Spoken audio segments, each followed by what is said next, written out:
Okay, so here are the model answers for the 10 questions set 6.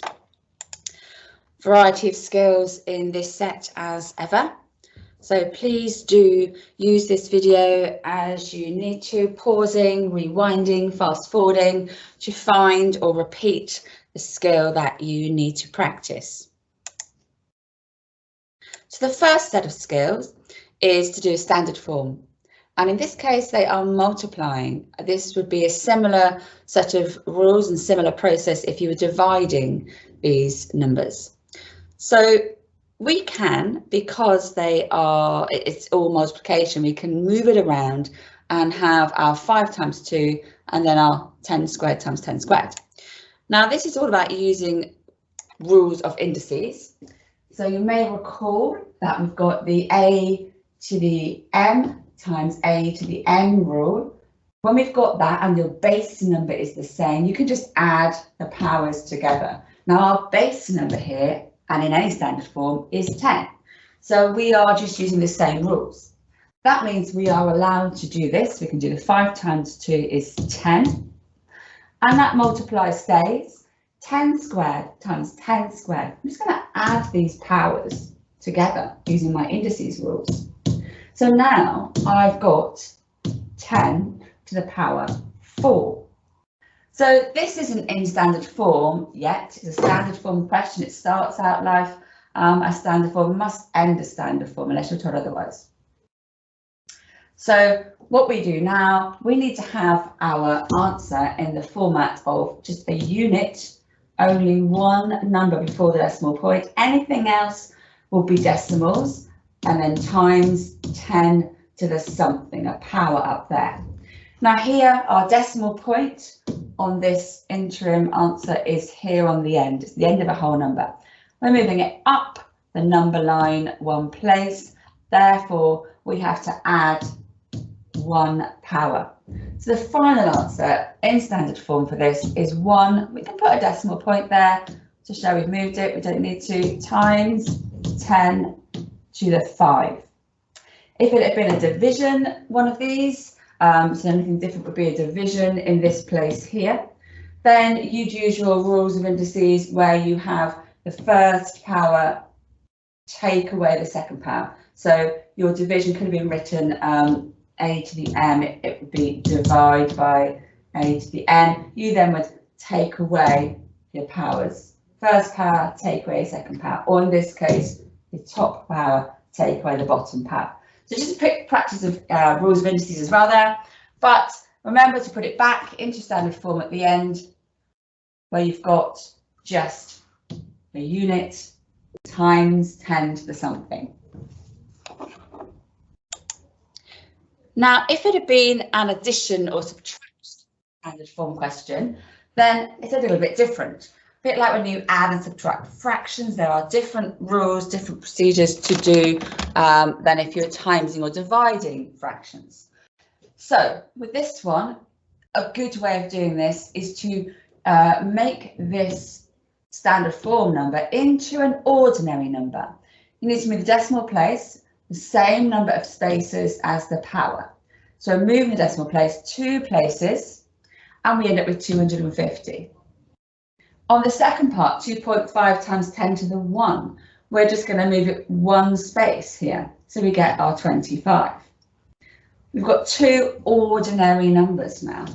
Okay, that's the difference. Ordinary numbers compared to your standard form or scientific notation numbers you start with. So now we can just add them like normal. We get 275.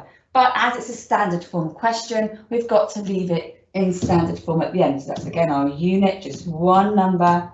Anything else would be decimal times 10 to the something. Now, this number here, 275, we need the decimal point to be here, where after the 2. So there's our unit, our 2 is the unit. To do that, we have moved the decimal point 2 places to get to the right position. Therefore, it's going to be 2.75 to the power of 2 because we moved that decimal point 2 places up the number line. Okay. So next up, we're going to look at factorising. Now, normally factorising, if you've got 3 terms, an x squared, an x and a number, it goes in double brackets.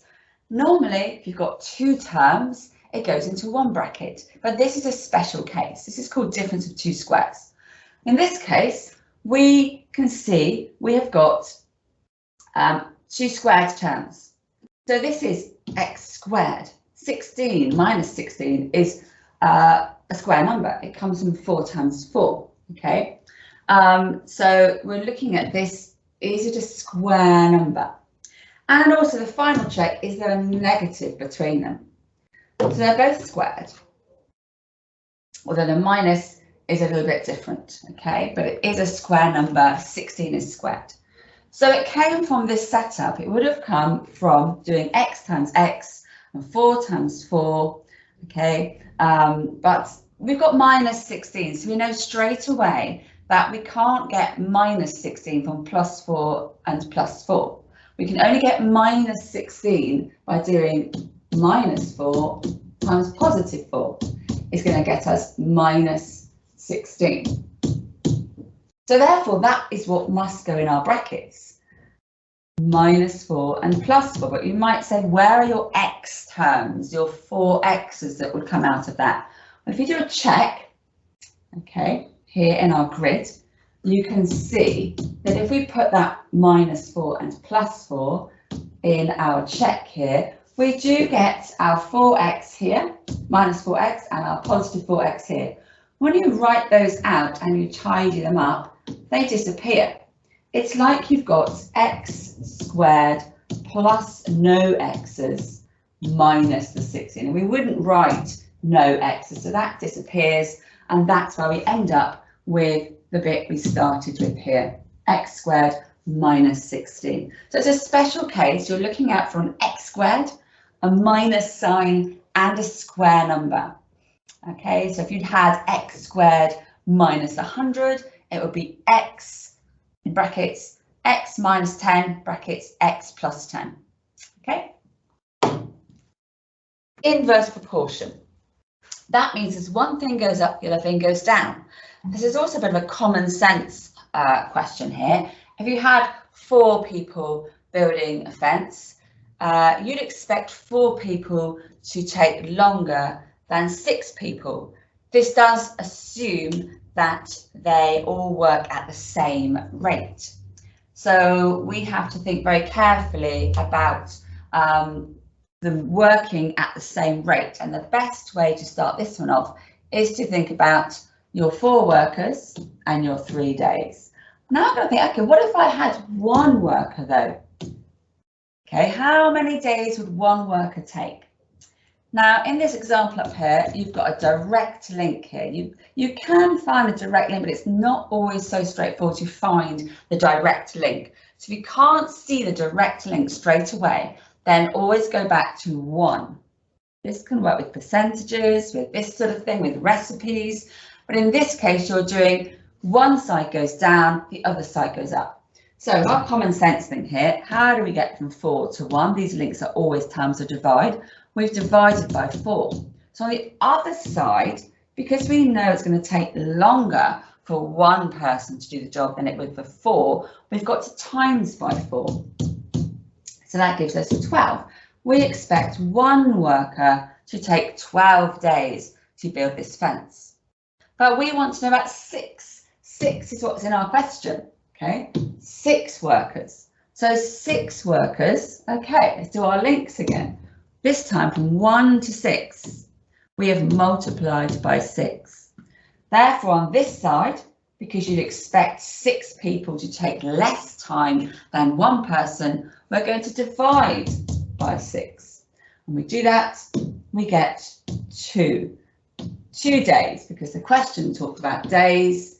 Therefore, the answer must be in days too. So your final answer is 2 days, because you're going down on one side and up on the other. Common sense question. Got more workers to do a job, it should take you less.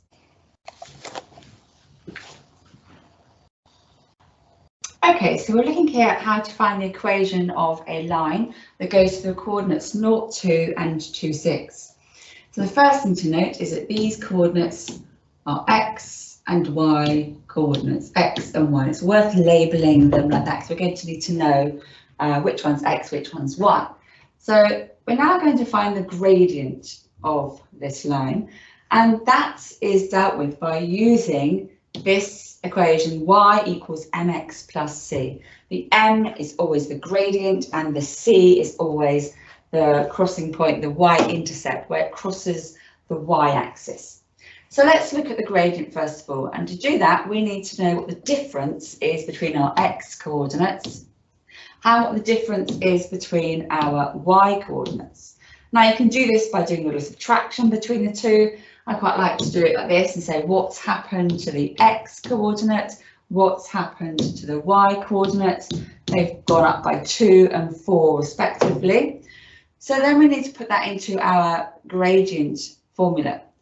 And the way we find the gradient is by looking at the change in y, or the difference in y, divided by the difference or change in x. So be wary, this is definitely the y over the x.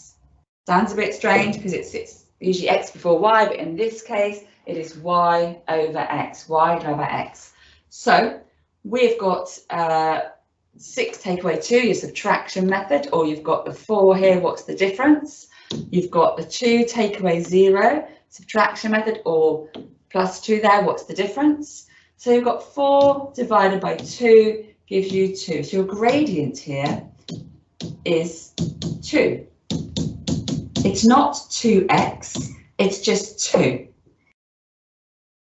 So we can actually put that into our formula now here, and we've started to build up an equation for our line. So our equation of our line is started to be written. It's 2x because the gradient is 2 because of that difference in y and difference in x.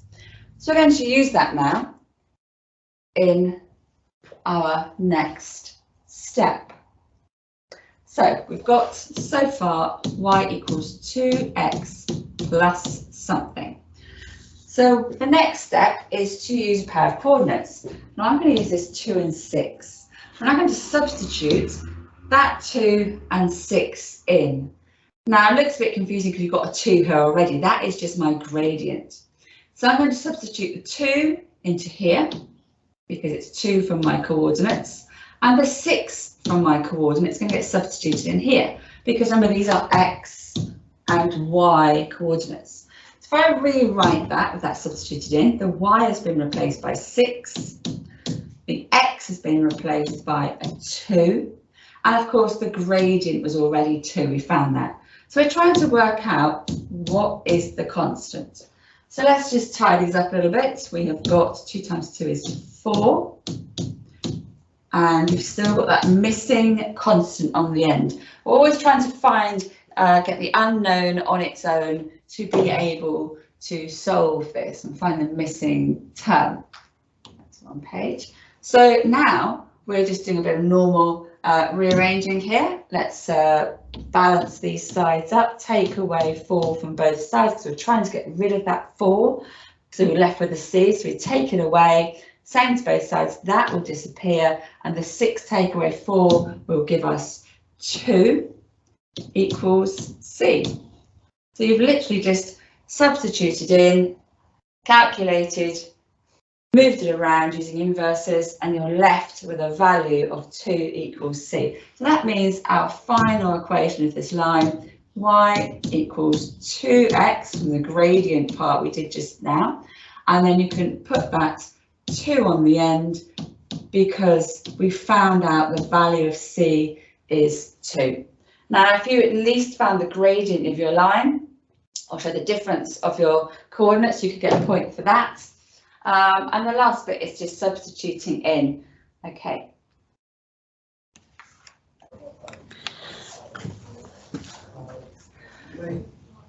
Okay, so we're looking at factorising into 2 brackets here.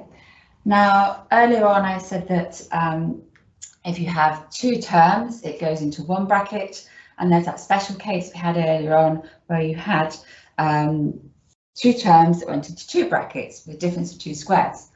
Usually, if you've got three terms, then it will go into two brackets.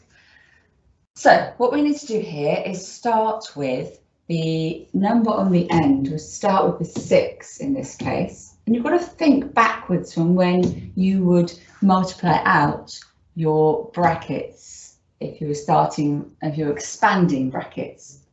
So if you were expanding something to get to the answer that we've got here, then to get x squared, you'd have x times x. And so you'd have x squared.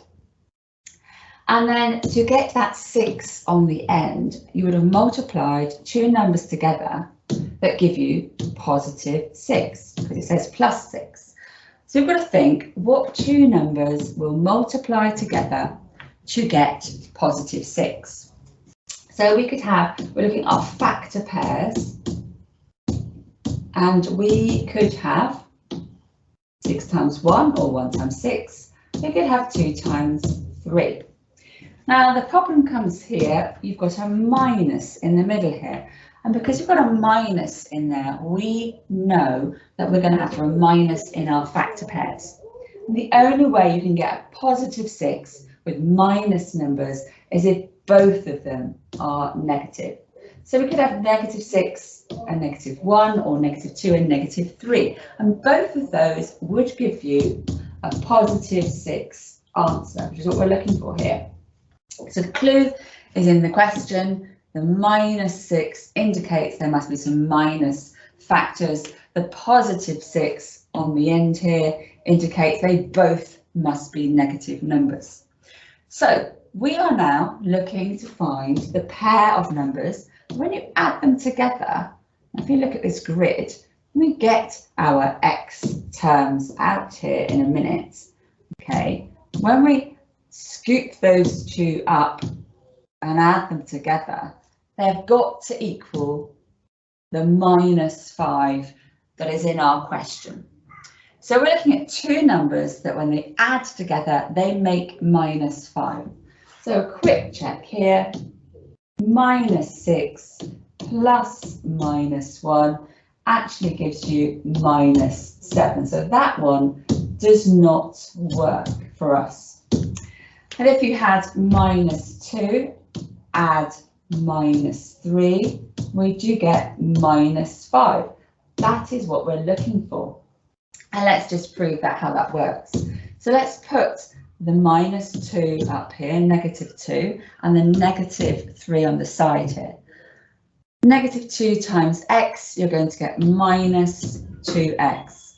Negative 3 times x, you're going to get minus 3x. Now, when you do a normal expanding of brackets, you would then pull down all of these terms, x squared minus 2x minus 3x and plus 6. You then tidy them up, you collect the like terms, and these x's are like terms. The x squared is different when we're dealing with add and subtract here. So we've got x squared minus 2 minus 3, it's going to be minus 5x and plus 6. We have got exactly back to where we started here. So that works, but we haven't quite finished the question because we've not put the numbers actually into brackets. We've done all our working out, and now we know the magic missing numbers are minus 2 and minus 3. So our final part of our working out here is to put those numbers back into brackets. So minus 2, x minus 2, x minus 3. That is your final answer. That is back into brackets. The rest is all you're working out to get there. So start at the end with that plus 6 or whatever the number is on the end, the constant.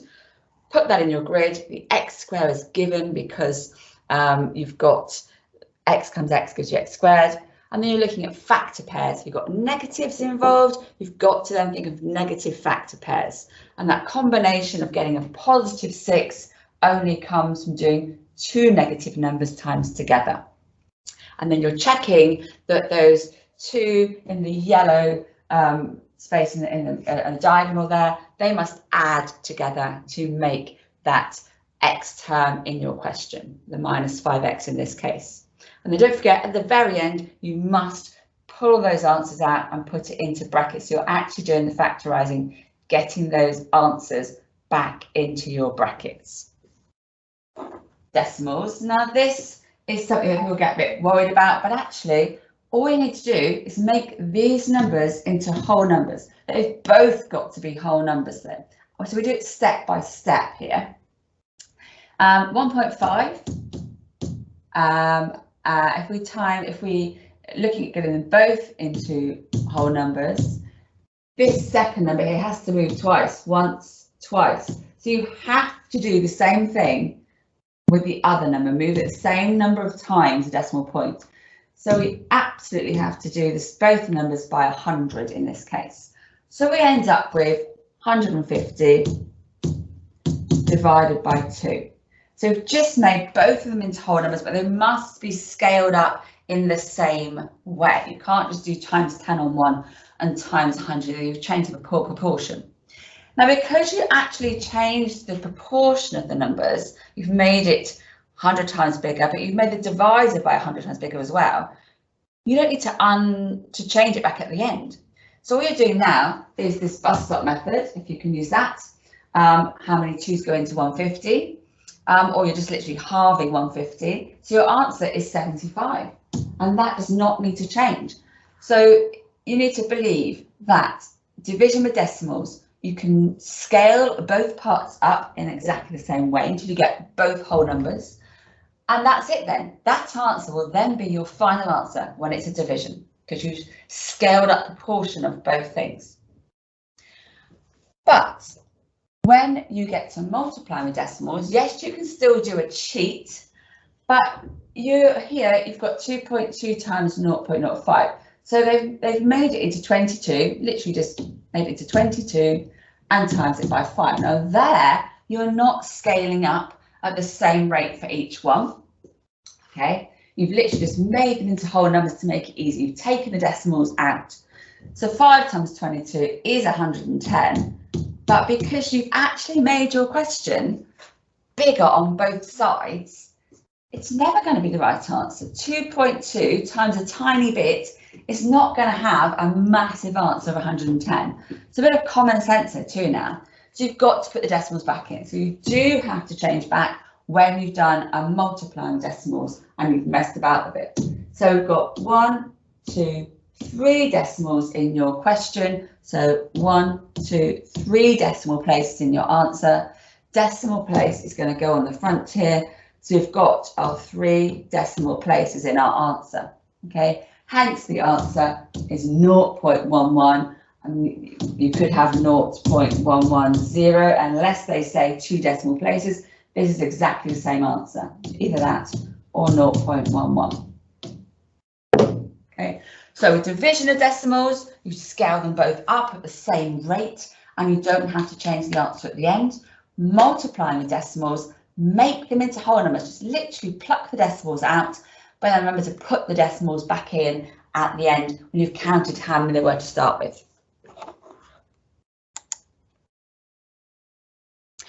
Now rounding to decimal places. So this one, we are always thinking about the decimal point here. Decimal point, and then you want 1 decimal place, so you want this place here. So this becomes our decider. The next one down is our decider. And that 9 actually means I round that 5 up. If it had been a 0, 1, 2, 3 or 4, it would stay down. Stay down at 5. If it's a 5, 6, 7, 8 or 9, that's when you round that number up to the next one. Okay, just watch out if this one here had been 1.598 going to 2dp. Okay, round it to 2dp. Then you want to keep these places here, and this third one is the decider. Okay, So that 8 would bump the 9 up, but that means that then bumps the 5 up. It's a domino effect. So the answer to this would actually be 1.60 to 2 decimal places. So sometimes you need to keep that 0 if it's had a domino effect and they're asking for 2 decimal places. Be very careful with that. Of course, this is different to significant figures. There was another little video on another set of questions about significant figures.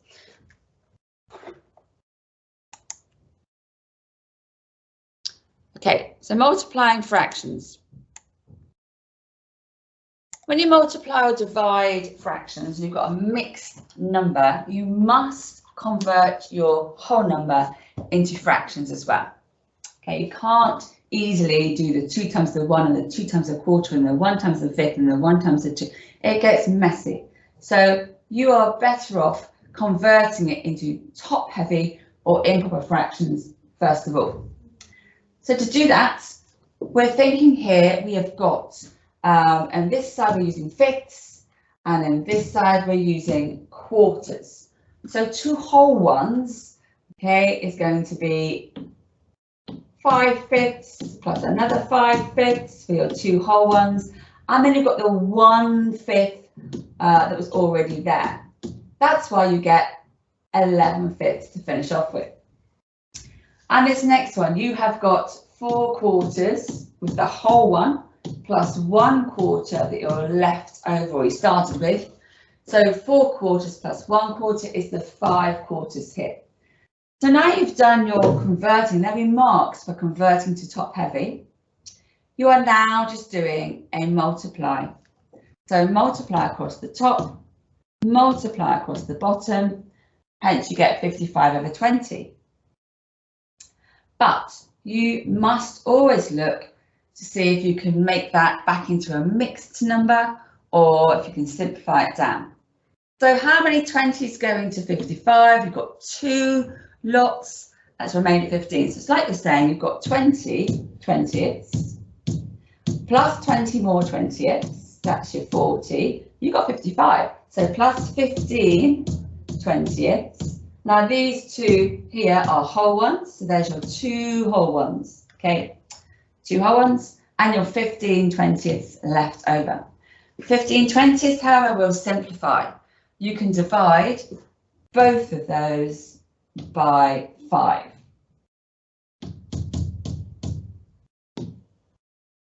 Okay, both divide by 5, so you get, that's not so clear there, but it is 2 and 3 quarters as your final answer.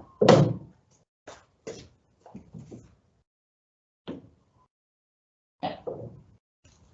So multiplying or dividing fractions with mixed numbers, you must convert first to top heavy.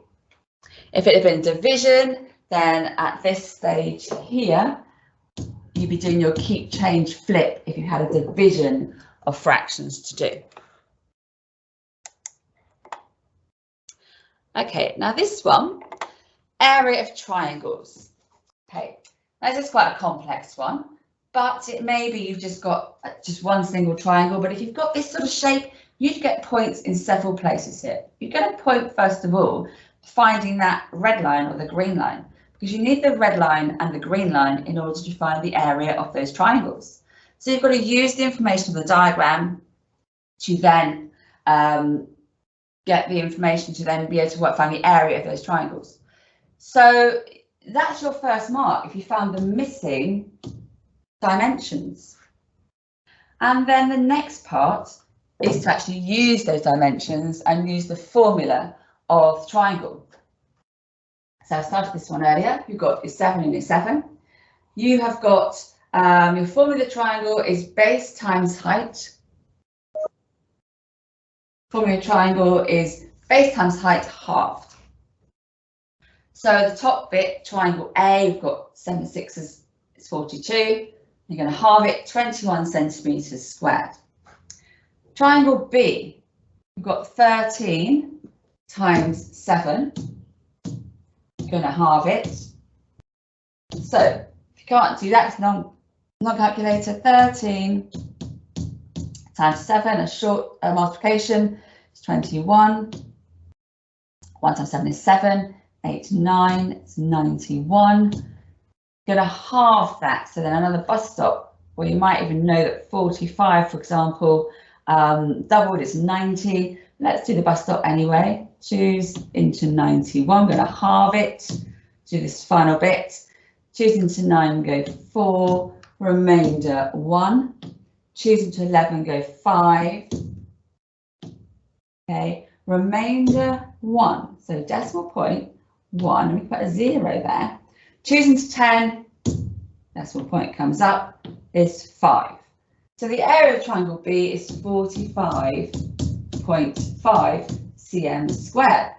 We're still not done there. We've now got the area of this square to look at. The area of the square, okay, is going to be 6 times 6.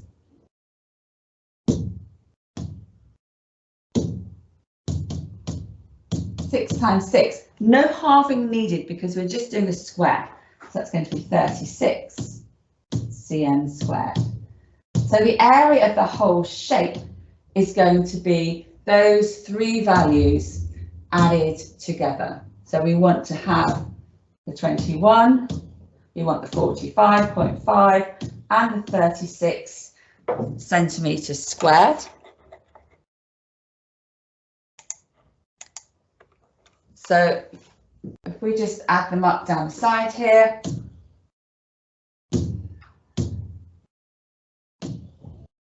we've got a half on the end. We've got 6 and 5 and 1 is 12. We've got 4, 5, 6, 7, 8, 9, 10. 102.5 and it's centimeters squared. Okay, final answer. So it's about picking out the information you need, using the formula, substituting it in, and then remember to add it all at the end. Not going to halve your triangles to get that half base times height formula sorted out.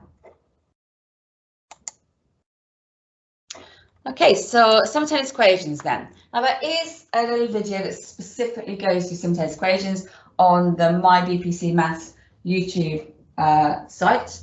Please do go have a look at that, but just to go through here now, recap. We are looking on simultaneous equations to get what I would call a snap between our x and y terms. Now here you've got the single x, single y, 4x and 3y. So looking at that, I'm going to try and keep my numbers as small as possible. I'm going to match up the y's. So I'm going to scale up this one to get 3y. So take that one here, but actually scale up the whole thing, times the whole thing by 3. I'm trying to get 3y to match this 3y here. We're trying to make a match, make a snap. So I do that, I get 3x plus 3y equals 9. Okay, now I need to use this second equation here, but I'm just thinking very carefully how I line it up. I don't want to have minus x's if I can help it. So I'm going to actually write this one first, 4x plus 3y equals 7. And I've got 3x, and the one I've just scaled up, 3x plus 3y equals 9. And the reason I've done this is because what we've got to do now is zap those matching ones. We're eliminating the matching ones. Now, to get rid of the 3y here, if I do 3y, take away 3y, I will get no y left, which is what I want. I want to get rid of the y's. So the rule is the snaps, if they're the same signs, you subtract the lines. So the snaps, or the matching ones, same signs, you subtract the line. The whole line gets subtracted. Okay, subtract the lines. And I've put it very carefully, so when I do 4x, take away 3x, I'm not getting a negative x. If I put that line with the 9 on top, I'd have had a negative x, and it just gets a bit faffy. So the 4x is on top because it's bigger than the 3x. So 4x take away 3x, it's just x. I'm left with 1x. Okay. 7 take away 9, I am left with -2. Now this naught will disappear, not y will disappear. So I'm left with x equals -2. So your first step is to make a snap. Look at your equations, think which one is it best to scale up, which one is it best to leave alone. And then when you've got your snap, you've got to put them together, okay? And you've got to either subtract the lines if those signs are the same. If there had been a negative and a positive on my snap terms, I would add the lines together, and it's the whole line you subtract, or the whole line that you add. So if they had been different signs, the snaps being different signs, a plus and a minus, okay, you would add the lines. Okay, so now we have found what x is worth. X is worth -2. We're now going to use that -2 to finish this off. Okay, so x is -2. Let's transfer that across. I'm now going to substitute. So I've done a snap, I've done a zap or eliminate. I'm now going to substitute that -2 in. So I'm going to take, it doesn't matter which one really, you should use different ones each time. I'll go back to this one, x plus y equals 3. So I'm going to substitute that -2 instead of the x. So -2 plus something equals 3. And to get the value of y out, I'm just going to try and get y on its own, get the unknown on its own. So I'm going to do the opposite, the inverse. I'm going to add 2 there. I'm going to add 2 there. When I do that, those disappear. It becomes 0. I'm left with y. 3 plus 2 is 5. Now you could stop there, but it's always safer to check you're working out. So I'm going to do a little check over here using my 2 values. So I'm going to use the other equation now. So 4x plus 3y equals 7. So I'm now going to substitute back in again, like I did before. The x is worth -2. So I'll put the -2 in here. The y is worth 5. The 5 is going to go there. So let's write the rest of it around. 4 times -2 plus 3 times 5 equals 7. Now, if that works, then we've got the right values. 4 times -2 is -8, plus 3 times 5 is 15. Okay, is -8 plus 15 positive 7? Yes, it is. That means that my values must be correct. You don't have to do this check to get the marks, but if you don't do the check, you could well have had a wrong number in there and you would never know, and you would definitely lose at least half the marks. So always do the check, but make it very clear what your final answers are for your terms and get the negatives correct. Okay. So that's it for this set. Here are the answers for those questions, just checking through. I think we had all the correct answers for that. 2 days, yeah. Okay, so look back through, rewind, play again, and hopefully you'll pick up some new skills.